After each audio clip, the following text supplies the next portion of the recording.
Hello, everyone, and welcome back to Native Echo Podcast, where we make English simple and enjoyable. I am Harper. And I am Julian. Hello to all of our wonderful listeners wherever you are in the world right now. Harper, something strange happened to me this morning. Strange how? I was ordering coffee, very simple. I go to the same place almost every day, and I wanted to ask the barista to make it a little less sweet, but I just stood there for a second. And then I said, "Could you make it less sweet, please?" Okay, that sounds completely normal. Yes, but then I thought, wait, why did I say could? Why not can? Why not would? And then I started thinking about this word and I could not stop. You could not stop. Exactly, and that is a completely different meaning of could right there. I could not stop. That means I was not able to stop. Oh, I see where this is going. The word could is doing so many different jobs, and most learners only know one or two of them. Honestly, this happened to me too when I was really thinking about my English. I realized I was using could for everything without really understanding why. Like, I could say it, but I didn't know what it meant when I said it. And that is actually a very common situation. You pick up a word, you hear it everywhere, you start using it, but something feels a little fuzzy, like you're not totally sure you're using it the right way. Fuzzy is a good word for it. Like, the meaning is there, but it's not sharp, not clear. Exactly, and today we are going to make could very clear.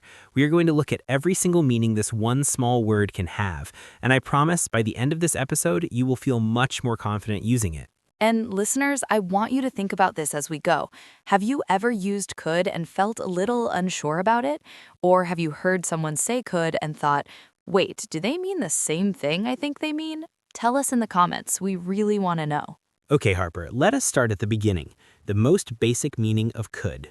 Right, the one almost everyone learns first. Could as past ability. Yes, when we want to talk about something we were able to do in the past, we use could, not can. Could. So, for example, when I was a child, I could stay up until midnight and wake up fine the next morning. And now? And now I fall asleep at 10 and still feel tired at 8, so I cannot do that anymore. Past ability, could. Perfect. Another example. When Julian was young, he could run really fast, but he hurt his knee a few years ago. Now he can't run like that anymore. Could is about the past, what you were able to do before. So could in this meaning is basically the past form of can. When we talk about ability in the past, we switch can to could. Exactly. Very simple structure. Subject, could, base verb. I could swim. She could speak 3 languages. They could fix almost anything. No extra words needed. Let me ask you something, Julian. Could you ride a bike when you were a kid? Yes, actually, I could ride a bike very well. And you? I could not. I was really bad at it. My brother tried to teach me and I kept falling off. I think I cried 3 separate times in one afternoon. 3 times in one afternoon. And now? And now I still cannot ride a bike. So this is past ability and also present inability. That's a perfect real example. By the way, listeners, try this yourself. Think of one thing you could do as a child that you cannot do now, and one thing you could not do before but you can do now. Write both in the comments. It's great practice. Okay, so that's meaning number 1, past ability. What about meaning number 2? Meaning number 2 is possibility. When something is possible right now or in the future, we can use could to talk about it. So not about the past anymore, about right now or later. Right. Think of it like this. You look outside and the sky is a little gray. You might say, it could rain later. It could rain. That means it's possible that it will rain, not certain, just possible. Exactly. You're not saying it will rain. You're not saying it definitely won't rain.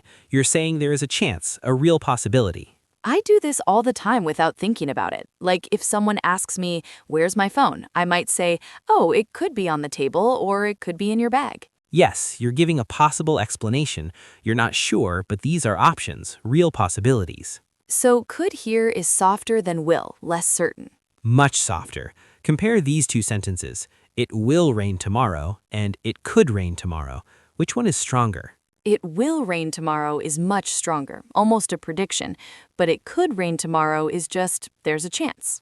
And in conversation, the second one is often more honest, because most of the time we genuinely aren't sure about things, so could is actually very natural and very useful here. I love that. Using could to express possibility feels very real, very honest. And here's a good tip. When you're giving suggestions or options to someone, could is perfect. Like, we could try that new restaurant, or we could just stay home and order food. Oh, that's a separate meaning, actually. We're getting into meaning number 3 already. You are right. Let's call this one could for suggestions. When you want to offer an idea or a choice without pushing too hard, you use could. So it's softer than should or must. Much softer. Should carries a little pressure, like you really ought to do this, but could is more relaxed, more like here's an option, think about it, you decide. I prefer could, honestly. It feels more respectful. It does, and native speakers use it a lot in this way, especially in group conversations. Like when a group of friends is trying to decide something, we could watch a movie, or we could just walk around the city. These are gentle suggestions, nobody's being pushed. Right, nobody's saying you must do this or you should do that, just here's an idea. And listeners, think about your own life. When was the last time someone gave you a could suggestion? Maybe a friend said you could try talking to them, or your manager said you could take a different approach here. Those are soft suggestions using could. Okay, Julian, now let's talk about the one that confuses a lot of people. Could for polite requests. Yes, this is probably the most common one in daily conversation, and many learners don't realize it has its own special flavor. Right, so when I want to ask someone to do something, I have a few options. I can say, do this, I can say, can you do this, or I can say, could you do this? And which one sounds most polite? Could you do this is the most polite. Could you help me with this? Could you repeat that, please? Could you turn the music down a little? Yes, and this is why Julian was actually using it correctly at the coffee shop this morning. Could you make it less sweet, please? That's a polite request. It's respectful. It shows you are aware of the other person. So could you is like a magic phrase for being polite in English. It really is. And you can also say, could I ask you something? Or could I borrow your pen? These are polite ways to ask permission for yourself. Could I versus could you. Could I is asking for permission for myself. Could you is asking someone else to do something. Perfect. That's a really clean way to remember it. And here's a small cultural note. In English, especially in more formal or professional settings, people really notice when you use polite language. Could is one of the easiest ways to sound respectful and professional. I used to just say, can you do this? And my teacher once told me it sounds a little blunt, a little direct. Not rude exactly, but not warm either. Blunt means too direct, like you got straight to the point without softening it. And blunt isn't always bad, but in polite contexts, could sounds much more comfortable. So just swapping can you to could you instantly makes you sound more natural and more considerate. Exactly. And listeners, practice this today. If you need to ask someone something, try using could. Could you pass me that? Could I have a moment of your time? Could you check this for me? Notice how it feels different. Okay, now we're getting into my favorite part, the meaning that surprised me when I first really understood it. Could not for past impossibility or past inability. Yes, I could not believe it. I could not sleep at all. I could not understand what she meant. These are all talking about the past, something that was not possible or not happening. I could not sleep means in the past, sleep was not happening. I was not able to sleep. And it's funny because the positive and negative of could work quite differently. Say more about that. Well, if I say I could see the mountains from my hotel window, that's past ability, okay? But if I say I couldn't see anything in the fog, that's also past inability. Both are about the past, but the feeling is slightly different. Interesting, you're right. With could in the positive for past ability, we usually mean something was generally possible or generally true. But with could not, it's often more specific, a specific moment when something was just not possible. Like, I couldn't find my keys this morning. That's a specific moment, not a general inability. Yes, and native speakers use this constantly. I couldn't figure it out. I couldn't explain it properly. I couldn't get through to her. I couldn't get through to her. What does that mean exactly? Get through to someone means to make them understand you. When you try to communicate something and the other person just isn't getting it, you say, I couldn't get through to them. Oh, I know that feeling so well. You explain something 3 different ways and they still look confused. Exactly. And by the way, listeners, here's a question for you. Think about this past week. Was there something you could not do? Maybe you couldn't sleep well. Maybe you couldn't remember a word. Maybe you couldn't finish something on time. Write it in the comments using could not.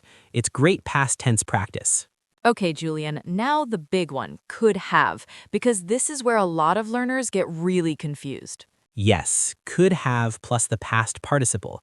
This is a structure that carries a lot of emotional weight, actually. It does.